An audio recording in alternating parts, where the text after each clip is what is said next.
చిరకాలము నాతో ఉంటానని క్షణమైనా వీడిపోలేదని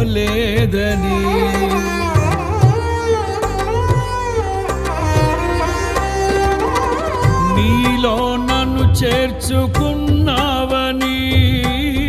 తండ్రితో ఏకమై ఉన్న